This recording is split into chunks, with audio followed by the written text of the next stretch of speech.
Sadly, we have already come to the end of this extraordinary CEM12 MI-6 ministerial event. We have had the pleasure of being joined by renowned heads of state, ministers from over 30 countries, and outstanding panelists such as John Kerry, Antonio Guterres, Angela Wilkinson, Bill Gates, Michael Bloomberg, Mariana Mazzucato, and many other inspiring leaders.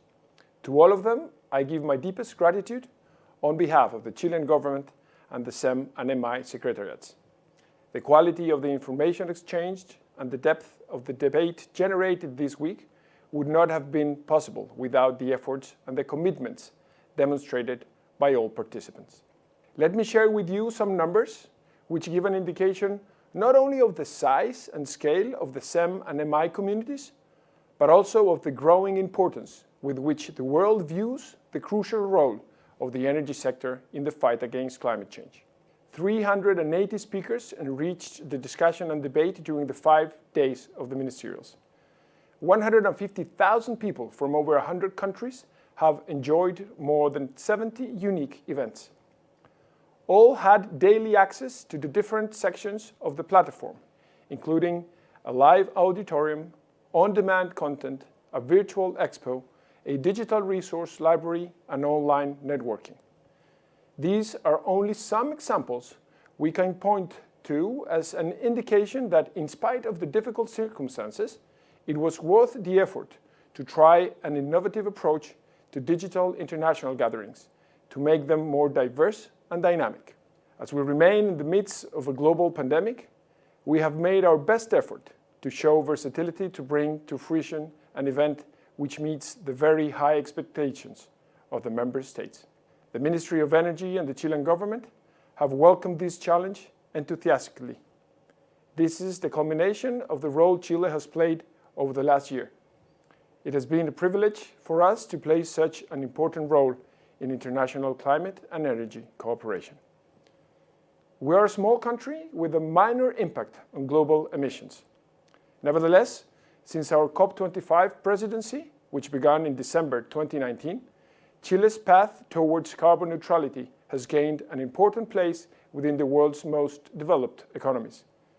We have cemented the credibility and success of our approach through concrete actions in the urgent need for a rapid change. But this is only the beginning. For each cycle that ends, a new stage begins. The international community will not rest until the threat of climate emergency is under control. During this ministerial, the CEM-MI community as a whole has committed itself to important future actions. These actions and, as importantly, the cooperative spirit in which they are undertaken are reasons for optimism. I think that after this week, we all feel more optimistic that we will be able to stop a climate disaster. But we also leave with a clearer sense of the amount of work we need to do. The ministerial plenary was the centerpiece of the Clean Energy Ministerial. It was the key moment where we, the CEM ministers and heads of observer organizations, came together to demonstrate global clean energy leadership, to announce new clean energy actions and commitments, to raise collective ambition, and to shape the future direction of the CEM. We took this opportunity to extend the CEM's mandate for a further 5 years, renewing our commitment to the Clean Energy Ministerial as an important platform for international clean energy collaboration. Members also agreed to set a bold course for the next phase of the CEM. In it, CEM will target a major acceleration in clean energy deployment, consistent with achieving the goals of its members and putting the world on track to achieve clean, affordable, and reliable energy for all. To achieve these, we highlighted that the CEM must use all of its levers to help supercharge 3 key shifts in the clean energy landscape: a shift in scale, a shift in sectors, and a shift to an inclusive all-of-society approach. It is with renewed excitement and purpose that we embark on this next stage together. In addition to that, during this week, CEM has launched 4 new work streams. The Industrial Deep Decarbonization Initiative, where the UK, India, Canada, and Germany have shared their decision to decarbonize industrial emissions through procurement guidance, regulatory incentives, and other policy mechanisms. The Hydrogen Initiative, where the EC Commissioner and Canadian Minister have welcomed the launch of the Global Ports Hydrogen Coalition, including the signing of a Memorandum of Understanding by 29 ports and related organizations. The Empowering People Initiative, a cross-cutting effort focused on empowering people to help building the clean energy workforce we need for the clean energy transition. And finally, the BioFuture campaign to attract attention on how biofuels, chemicals, and materials can create a bioeconomy. On the other hand, in perhaps the most important gathering of mission innovation ministers since the initiative was launched on the world stage at COP21 in 2015, we welcomed 16 ministers and high-level participants from collaborating organizations for a conversation about how to deliver on the goals of MI 2.0. In a frank and open conversation, leaders shared the importance of collaboration, accountability for our collective and individual goals, and the urgency for action. We emphasized that this was not only to occur with like-minded members, but with the private sector, cities, and developing countries to move solutions from design to deployment. Importantly, though, we acknowledged the need for governments to set agendas and take the lead in making clean energy a feature of global policy making at every international meeting, including the G7, G20, and the COP. The Innovating to Net Zero Summit was a landmark event, bringing to a close the extremely successful first chapter of Mission Innovation and officially launching its ambitious second phase. It celebrated that in its first 5 years, Mission Innovation members added $18 billion in additional investments in energy innovations, with 8 member countries, including Chile, more than doubling their clean energy innovation investments.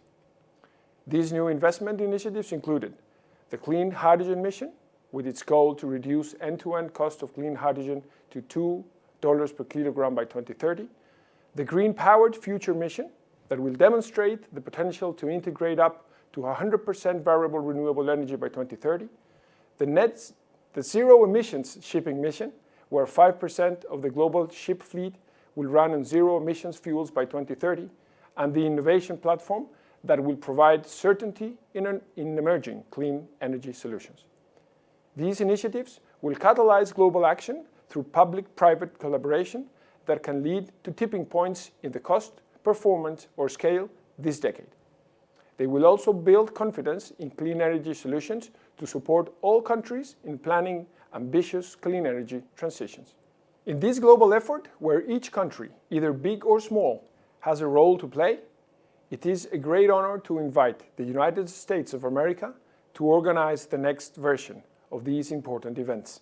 In doing so, I share a hope and a conviction. The hope is that we can finally be able to meet in person, stronger and united, debating face to face. The conviction is that during CEM13, MI-7, we will have the opportunity to feel surprised, thanks to the concrete advances that each country, but also together as an international community, we by then will have carried out towards a green, sustainable, and low emissions recovery.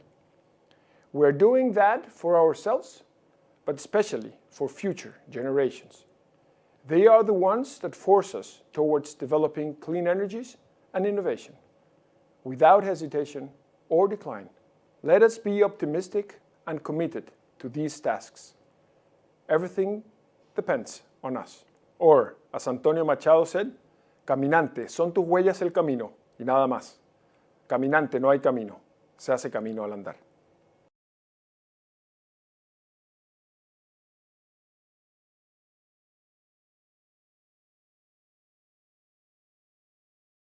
We've had an amazing week in our 12th Clean Energy Ministerial.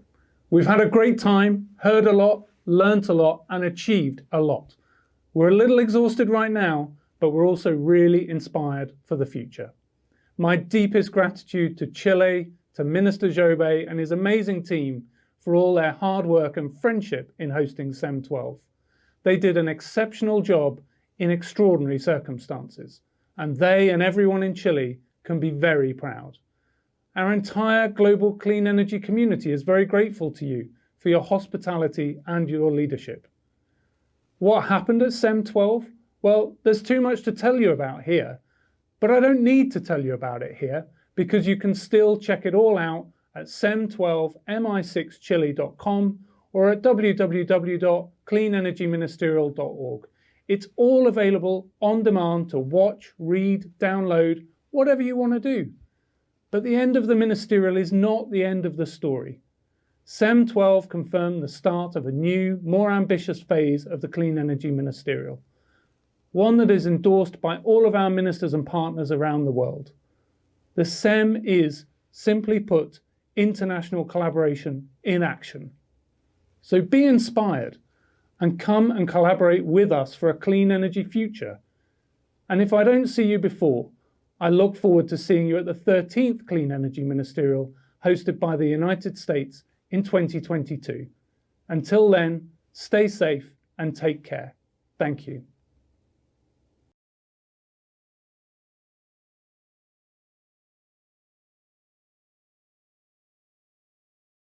Excellencies, friends, today we are at the end of a magnificent ministerial event, an important milestone on the road to and beyond the Glasgow COP later this year. This week we have seen bold announcements from government, from business and from many other actors who will be essential to accelerate the action that we all need to see in order to achieve the goals of the Paris Agreement. At the Innovating to Net Zero Summit, we celebrated the huge achievements of the first 5 years of mission innovation and launched a new decade of innovation to make clean energy solutions affordable, attractive and accessible for all. We have launched a first series of powerful missions on hydrogen, on the power sector and renewables, and on the hard-to-abate challenges in the shipping sector, setting ambitious goals that will put these sectors on, we hope, a path towards cost competitiveness and therefore net zero. We committed jointly to strengthen international cooperation through an international innovation platform that will enable all countries to have confidence in planning ambitious clean energy transitions. And we heard of the ambitions to bring public and private funds together to reduce the green premium of future energy products and services through Breakthrough Energy Catalyst. We also saw the raising of ambition of the Clean Energy Ministerial, with preparations for the very exciting launch of CEM 3.0.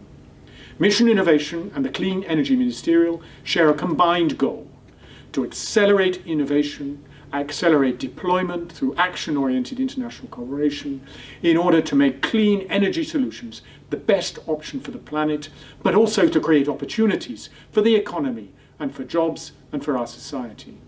So Mission Innovation and the Clean Energy Ministerial bring together governments that set the pace for global action. Their combined efforts this decade will be essential for the world to achieve net zero by the middle of the century. We therefore look forward to all governments in both fora on delivering on the commitments that we've made this week. We look forward to strengthened alignment between Mission Innovation and the Clean Energy Ministerial, and to make future ministerials the place where we review progress and enhance public and private clean energy ambition. Making clean energy affordable for all countries and all sectors worldwide will be a giant leap towards net zero. We therefore leave this virtual visit to Chile energized, hopeful, and with important work ahead of us. We all regret, Minister Jobet, that we could not come to your beautiful country and enjoy this great festival of energy and innovation in person. But let me congratulate you on the organization of this impressive virtual event. We are looking forward to accelerating progress at the COP26 in November and in 2022 with the United States as the host of CEM 13 and MI-7. And I'd really like to thank the new US administration for this signal of powerful leadership of our continuing work.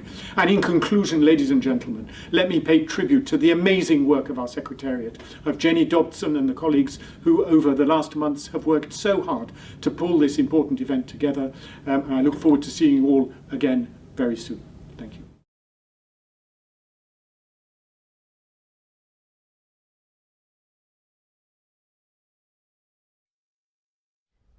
Good afternoon. Thank you to our host, Chile, and to all participants for making this year's Mission Innovation and Clean Energy Ministerial meetings a tremendous success. And I'm delighted to invite the international community to join us in the United States next year when we host the 2022 ministerial meetings. We obviously have a lot of work to do on the climate crisis between now and when we meet again next year. And in 2021, global emissions are slated to rise faster than in any year over the last decade, despite all of the talk, all of the meetings, all of the efforts. So time is short as we head to COP26 this November. This is the decade now that the scientists tell us will be decisive in the climate crisis. And for many people, it is already existential, and for all, it will be. The actions that we take in the next year, the investments and commitments we make, will determine whether in this decisive decade, from now until 2030, we will be successful in our fight. No weapon in our arsenal is as potent as clean energy in protecting our planet. Making clean energy technologies better and cheaper is going to speed up the net zero transitions all around the world. And deployment and innovation go hand in hand. We'll need to invest in both during this critical decade. And we need to remember that if we don't succeed in reducing enough emissions during the 2020 to 2030 decade, we will fail to hold to the 1.5 degrees limit on the rise of Earth's temperature, and we cannot physically reach, barring some extraordinary discovery, we cannot reach the goal of net zero 2050. 2020, 2030 is the key. So this acceleration of the greatest market transformation since the Industrial Revolution is going to be, and is even now, an incredible economic opportunity. The new energy economy is going to bring multi-trillion-dollar markets for clean energy technologies. The countries that seize this opportunity are the countries that will reap the economic rewards of competitive global industries and good-paying jobs. That is why the launch of MI-2.0 and CEM 3.0 and the commitments by all of our countries to redouble our investments in clean energy innovation and deployment are so important to advancing our economies and our shared fight to protect our planet. I really look forward to welcoming you all to the United States for next year's meetings. But in the meantime, let's roll up our sleeves and get the job done.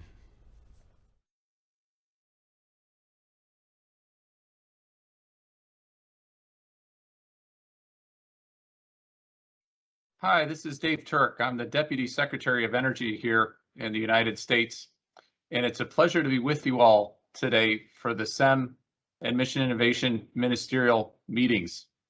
I've been fortunate to be a part of many CEM meetings and many Mission Innovation Ministerial meetings, both as part of the US government, but also with the International Energy Agency as well. And we should certainly take a moment to reflect on the successes of this CEM and Mission Innovation Ministerial meeting. And thank you for our hosts, our Chilean host, Minister Jobet, Javiera, the full team. Thank you for an excellent CEM and Mission Innovation Ministerial. And for all of our colleagues working on initiatives, campaigns, the full work streams of the CEM and the efforts of Mission Innovation, especially as both of these incredibly important forums, incredibly important initiatives are undertaking revamping and upgrading. But while we should certainly be proud of the successes we've had in the past, I think we should also be very candid and frank with each other that the world needs us all to do more. The world needs all of us individually, all of these key countries in the world who are leading clean energy around the world in so many different technologies and so many different sectors, to do more individually, to not only put targets that are out into the future on the table 10 years or 20 years or 30 years or even longer. We need to work day in and day out to achieve those targets, to be on track for where we need to get to going forward. And we also need to do even more collectively. The countries of the CEM, the countries of mission innovation, are the key countries of the world when it comes to how quickly we're going to be able to achieve this clean energy revolution that we're all trying to accelerate. Put another way, if our countries don't do it individually and collectively, the world will fail. We just won't get done what we need to get done, what science tells us we need to get done on the scale and pace of which we need to go. This is why it's so exciting for us in the United States to be hosting next year's Mission Innovation and next year's CEM ministerial meetings.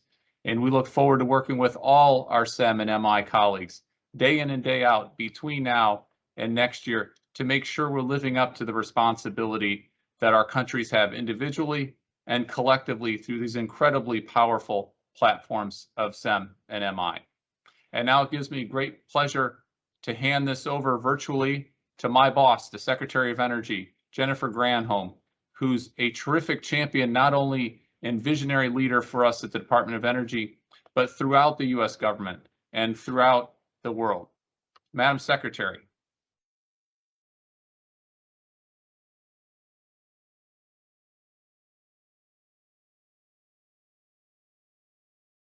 The climate crisis is the greatest challenge we'll ever face, but it's also a great opportunity.